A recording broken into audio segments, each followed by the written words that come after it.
No. One second, Aaron. Let me just show everybody something else here. And tell me if this is what you expect from the Prime Minister, who, in the Anti-Corruption Day speech, have big up the Integrity Commission. Yes. Take a quick look at this.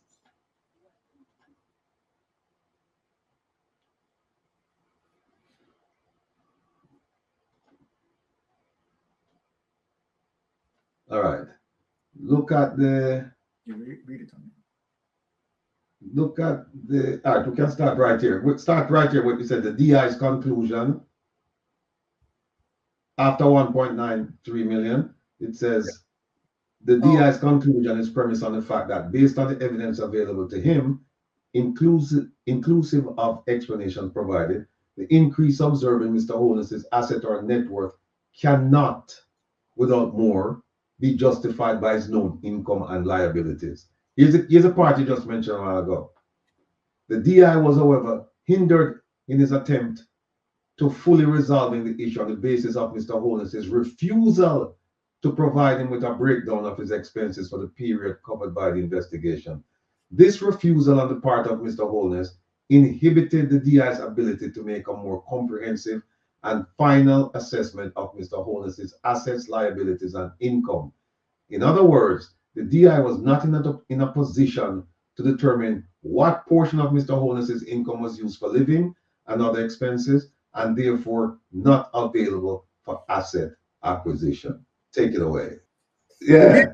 We promise the people, all of the people who are listening to us, right? And based on, what we are seeing with the Integrity Commission report, right? That the essence of the report is to the fact that the Prime Minister, right, cannot justify the source of funds. Am I correct? Correct. Okay. So now, let us go back and let me say this. What we are going to do tonight is to roll back the curtain as it relates to what we call the original sin. Right? But before you go back, Adam, before you go back to the original sin, somewhere on page 93 of the report, Rattigan 1, in respect of the question, well, a question was asked before he was summoned for something, but I want to point out something. In respect of the question, the actions you took to provide information concerning accounts held with NCB Capital Markets by Andrew Holness, Imperium Investment Holding Limited, and Positive Media Foundation, I state as follows. That was the investigator. As the account manager of the client's Imperium Investment Holding Limited account, I reach out to the client via our usual communication method. What was that communication method? WhatsApp. Yeah, he said WhatsApp. Now we know that WhatsApp is encrypted. You follow what I'm saying? So any conversations and text message and all of that in that medium is going to be lost. Yes. And it goes on to say WhatsApp to verify the source of funds for the purchase of the 94,000 units of the NFE 11% 2036 bond purchased in September of 2019 under account number 750,768 in the name of Andrew Holness. Following instructions from whatever who was trying to locate the SOF, I reached out to Mr. Andrew Holness via WhatsApp call and messages in 2024 to assist with providing the source of funds for said bond purchase.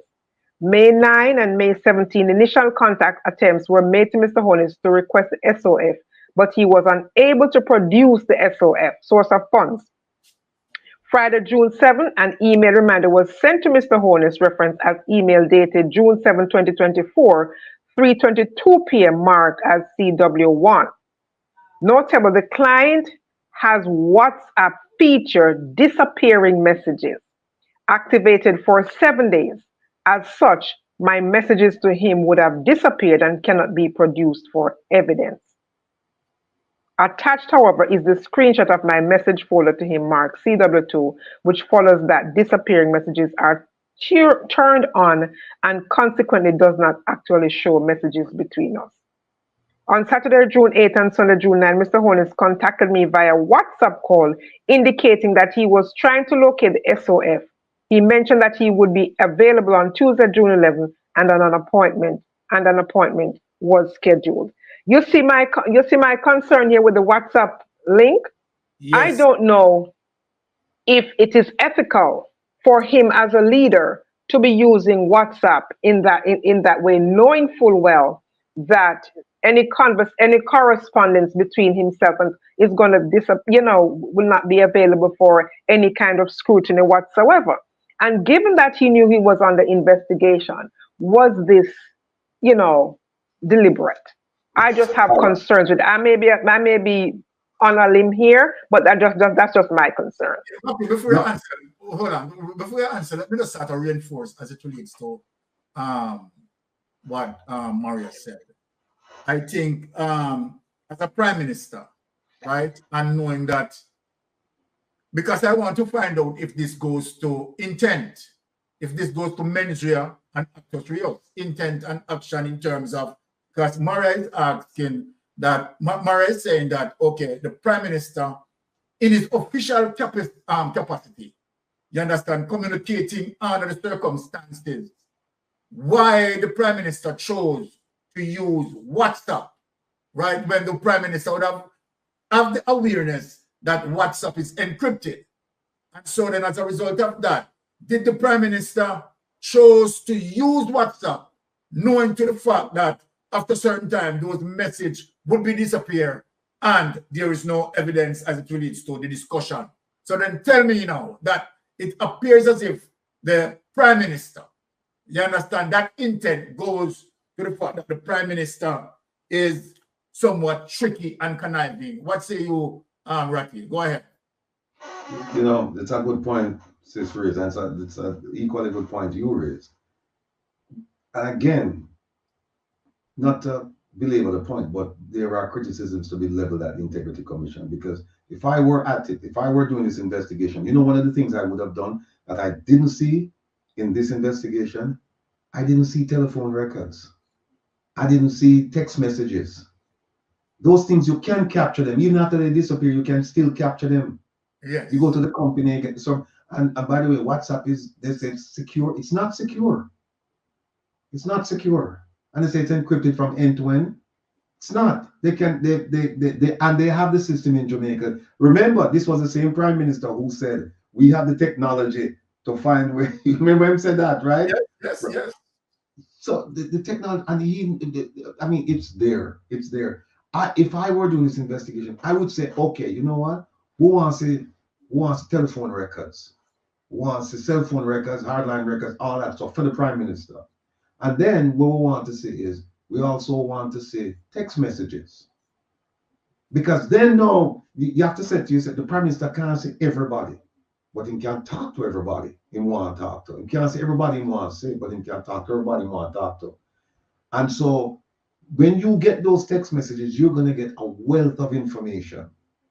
Like, for example, I would say, all right, you know what? And I'm sure FIB is going to do it. They're going to pull up telephone records between the prime minister and this lady, the lady in New York. I would suggest to them that they do it, and they can do it because the thing about it is, she at the time was not being paid by the government. She was not a government employee as she is now. So they can pull up all of that because the phone would show the phone records would show it's going from Jamaica House, right, to the embassy. But you don't know what they are. You honestly get it from the prime minister's phone.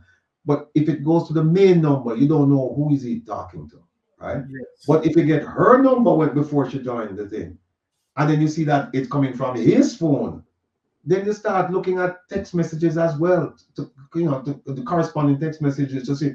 And wouldn't it be interesting? Wouldn't it be interesting, folks, if when they use that investigative, when they explore that investigative lead, if you see text messages saying, put this amount of money in this bank, put this in that bank, put this, wouldn't it be interesting? So they need to do that. They need to do that.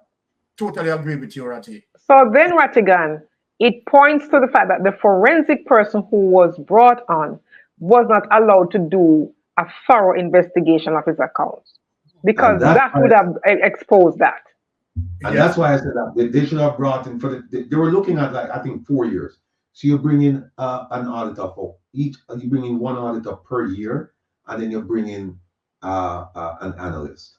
So they would provide the information, and the analyst, or they would provide the dots, and the analyst would connect the dots, and then you'd have a beautiful picture. But to bring in one person to do all of this stuff, I mean, he did find stuff. He did find a lot of things. Yes. Even though, and of note, the Prime Minister did not fully cooperate. True. Exactly. So, a wonderful point, Mario. So then, as it relates to what we are seeing, right? The Prime Minister Papa Ruta shoot. So what? The Prime Minister Papa Ruta shoot. No, because guess what? What is going to happen, Ratty and Maria, is that FID, right? Because we are going to discuss the original source of the crime tonight. FID is going to draw on that thread, that loose thread, and it is going to take FID right back to the original source, the original crime, right? Because when you draw on that thread, of course, it is going to unravel, and it is going to end up where it started. No, Ratty, before we get to where it started, because we here have an understanding as to where it started.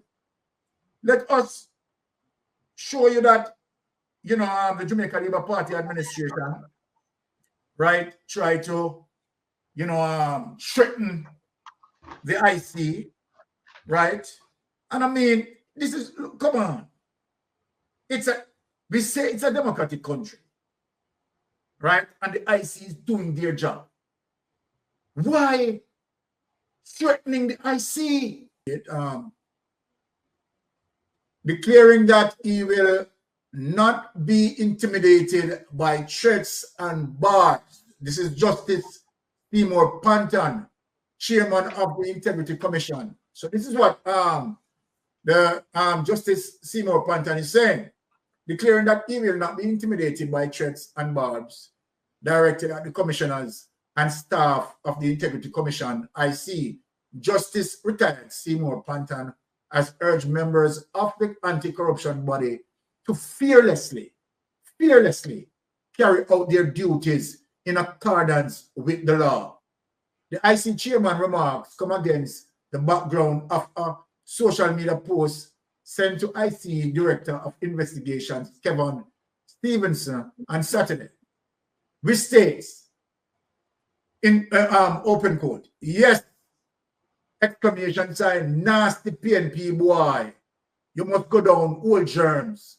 A comment Panton described as being designed to drive fear into the heart of the director. I mean, look, I just can't find an adjective to describe the person who has done that, right? In terms of we want to seek clarity. And here you have persons who trying to, hinder, right? Try to interrupt the Integrity Commission from carrying out their lawful duty to intimidate them. And this is where Jamaica reach, that you have people amongst us. It's unbelievable, to know that we vote, right, for persons to represent us. And what they do instead of representing us, abuse us. The IC chairman said he reported the matter to National Security Minister, Dr. Armstrong. It doesn't even make sense to report it to Dr. Armstrong. It now gone nowhere. Let me say that. The National Security Minister told the Assembly yesterday that if the Director of Investigation was threatened, it was a matter for the police to investigate and thereafter brief him. Stevenson told the Assembly yesterday that he will make a formal report to the police on Monday. In an interview on Saturday, Panton said there were also senior politicians, right, making defamatory comments about the commissioners of the IC, and we know that Warmington is one of them. Despicable. And surprisingly, right, Delroy Chuck is another one of them. Right? Just unbelievable where this country is going. Panton said he has been alerted to one such missive sent via WhatsApp. And here is the WhatsApp situation. It is clear to me, and until I see evidence of the contrary, there are members, politicians, who are saying things and doing things that are causing their supporters to be acting in a way they are doing by threatening and labeling members of the commission as labeling, not labeling. Oh, sorry. Members of the commission as well as employees of the commission, Panton said. He said the defamatory comments were not made in Parliament. I will not be intimidated by any of them, Panton said, even as he expressed concern that their thinking colleagues have been silent. They are silent in relation to the attacks and the libel. They are very silent. Further, Panton charged that a member of Parliament from a rural parish had also circulated the images of myself and the directors with a scandalous statement that we are trying to bring down either the government or the Prime Minister. That is the subject of a legal consideration at the moment. The Integrity Commission Act was put in law by the same government. Let us stop. By the same government. And now, whenever the Integrity Commission investigators carried out any investigation on the opposition, the People's National Party, it's okay, Maria. It's okay. They find nothing wrong. They applaud them. So when the very same Integrity Commission investigators, right, are now investigating them, there is where now the Integrity Commission now being accused, being abused. This cannot be right. What say you, Maria, on the situation? No, it cannot be right. And that's why I don't understand this selective outrage, because we go back to, and we'll always have what he did when he was in opposition as a point of reference. He raked Richard Azan over the coals for doing something to benefit the women in the market who needed stalls. And it's not that Richard Azan benefited personally. He just went around the system, the bureaucracy that wasn't working to allow him to do it the way, in a timely fashion. He went around the system, and he was found, for want of a better word, guilty of not following the protocol. And the contractor general came out and said that. And he said he wasn't going to resign. And Andrew came out and said it was a dark day and he cannot sit in the parliament. And Land Baron, he came and said, oh my goodness, with all the compassion you want to have for these people, still, it's trying to bring down the government, and this has never happened. What say they now about this situation with Andrew Holness, where this is about him not being able to verify the sources of his own income? Where does he get money from to source, his lifestyle or these bank accounts? And then you have the same parliamentarians who are inciting violence against the Integrity Commission. So how can it be that the same parliamentarians who got the training on corruption, anti-corruption practices, the Nolan principle, when you read the report, the DI said that he's not living up to the principles, the Nolan principles, and that's an indictment on him, because he's supposed to be held to a higher standard. But somebody said earlier in the chat that the PNP is held to a higher standard than the JLP. As a matter of fact, the JLP holds the PNP to a higher standard than themselves. And it shouldn't be that way. It should be across the board. So the Prime Minister, who is supposed to set the example for everyone else to follow, has not been doing so. And hence we see what we have. So people are open. And remember now, one of Ryan, I forget his surname right now. Remember, he was shot, I think it was last year. After the Integrity Commission report came out, he was shot. Where is that investigation today? We have heard nothing about it. They said he doesn't want to say anything. But then you have a problem of retaliation that is happening where the government can retaliate against people. People are, in my opinion, in Jamaica, are genuinely afraid of Andrew Holness and his government because they see them as bullies. And they're afraid that they might be attacked and vilified for speaking truth to power.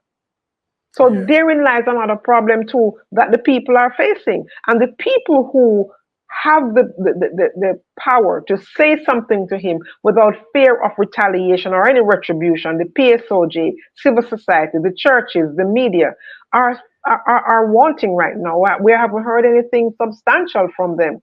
And they can say, no, your behavior, Andrew Holness, is incurable and untenable. Remember what he did to Mark Golding with this issue of his British passport. No, Mark Golding is a born Jamaican. The Constitution allows for him to sit in the Parliament as a citizen of the Commonwealth, a born Jamaican and a citizen of the Commonwealth. And Andrew came out and said, oh, he has a Big Mama TV, the mouthpiece of the JLP propaganda machine. They came out and they were, oh my goodness, how is he going to recover from this? He has to resign. And this is, he can. What do you say now about the Prime Minister, who has 28 bank accounts, who has not been fully compliant with the Integrity Commission while they're investigating him? And you can imagine how he behaved, because when he's cornered, he lashes out. When you challenge him, he behaves like a sketel. So can you imagine how he was behaving behind closed doors, being investigated? Like, who do you think who are you talking to? Do you know who I am? That kind of behavior. As we can see, he did not fully comply. Why did he not fully why did he feel it necessary not to comply? When he's ready to ram the young people, ready to give them 15 years and all of those things. And that doesn't apply. So attacking the IC is an indictment on Andrew Holness and the minions and anyone around him who has been doing this. And I hope they hold the people accountable, because when you threaten an agency like that, they're supposed to go find those people and charge them. Exactly. So they have no right attacking the Integrity Commission. Exactly. Yes, Ratty, what say you in this space? Let me just echo what Sis says. Yes. And look, the Integrity Commission was established by this government, and for many years, at least for the Anti-Corruption Day, they've been praising the Integrity Commission.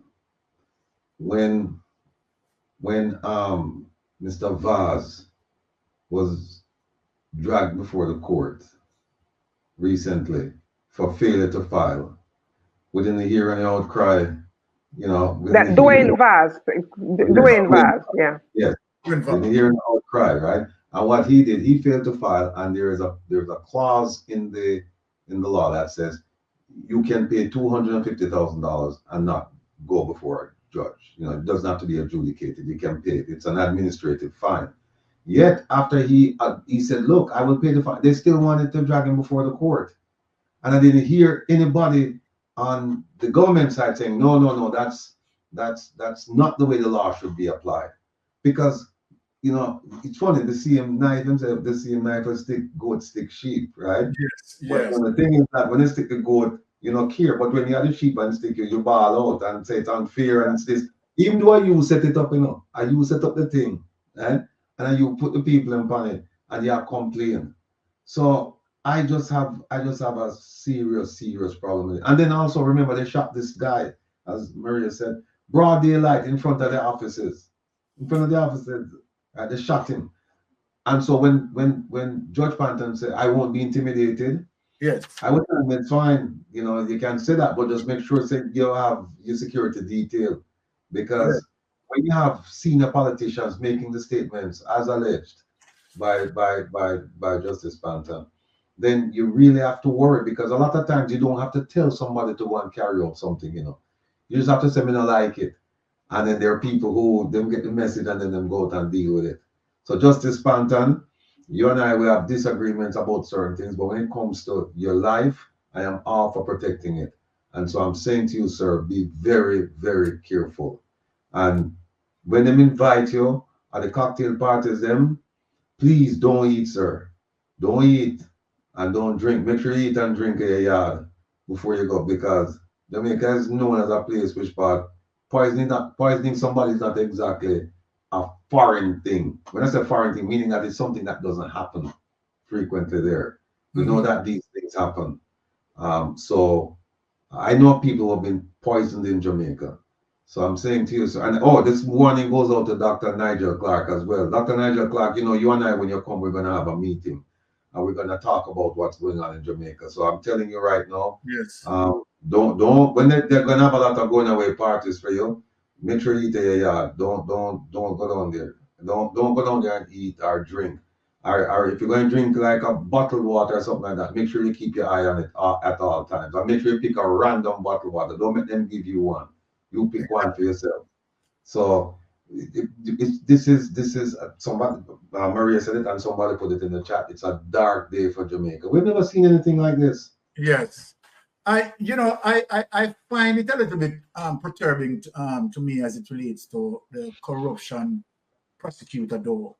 When you look on Dwayne Vard's situation, it seems that the corruption prosecutor would have taken, you know, what I would call a zero tolerance approach.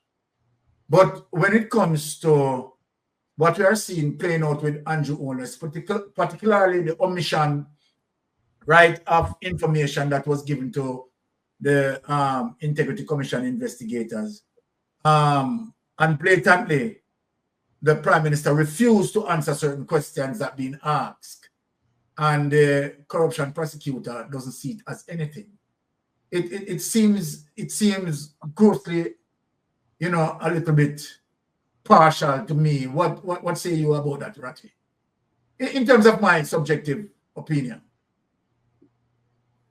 Run that by me again, briefly. I am saying that with the situation with Dwayne Vard, yeah, right, and you quote section as it relates to the Integrity Commission Act, where they could have dealt with Darrell Vard's, Dwayne Vard. Oh, the fine. The fine. Right? Now, I am saying that the corruption prosecutor seems to have taken a zero tolerance approach. Right? But when we look now with the situation with Andrew Holness, to the fact that, number one, right, he stated a false statutory declaration first, right, which that is a very serious situation. And, you know, it seems like the Prime Minister has been overlooked, right? You have other instances where the Prime Minister refused, right, to answer certain questions, and as such, it has gone to the FID. So then, why the corruption, in terms of how the corruption prosecutor, right, made a judgment, even relating to say that the Prime Minister, as according to her, she did not see any intent as it relates to the Prime Minister not, you know, mentioning the file, yeah. Yes. So I can't understand that. Well, yeah. I fail to provide the information. Yeah, I don't understand it. I don't understand it. Honestly, I can't understand it. No, and then if you do the cross-reference check, if you look at the report, the investigative report, the 171 page report, and then you compare that to the prosecutor's report, right? You'll see that there's a disconnect. It's a disconnect, because what they're saying, and including what she said, because she put up the chart as well, and said, here's the chart of the bank showing ownership of the account. And then she turned around and said, well, them can't see it, it's illegible, and I don't think that, you know, there was any intent on his part, even though there's ample evidence that he was using the account and that he himself said, yeah, I'm on the account. And she said, no, just because I'm saying on the account, I mean him on the account. Well, why would you lie on yourself? Why would you say I'm on the account if you're not on the account? It's just crazy. But just going back to something, because you were, I think we digressed a little bit because you were talking about ADMAT. You said, let's go back to the source. Yes. And you were talking about ADMAT. All yes. right. I just want to point out two things. Yeah. So this is one where he was talking about how he financed one of the bonds, and he said SSL, that ADMAT purchased this bond through investments that it had with SSL. Right? Why am I showing you this? Because of this. Look at this sentence starting, it did not operate a bank account. It meaning ADMAT. It is right here. It should be noted that ADMAT is a private company in which I had controlling interest. It did not operate a bank account from 2008 until 2021. Yes. ADMAT have no bank account. And then there's a section here where they said that, let me see if I can find it here, where it says ADMAT, they couldn't find the source of funding for ADMAT. All right. Yeah. And then I'll just slide off of the scene and make you just do your thing so I can learn. Here it is. Here it is right here. Look at 5.8.32.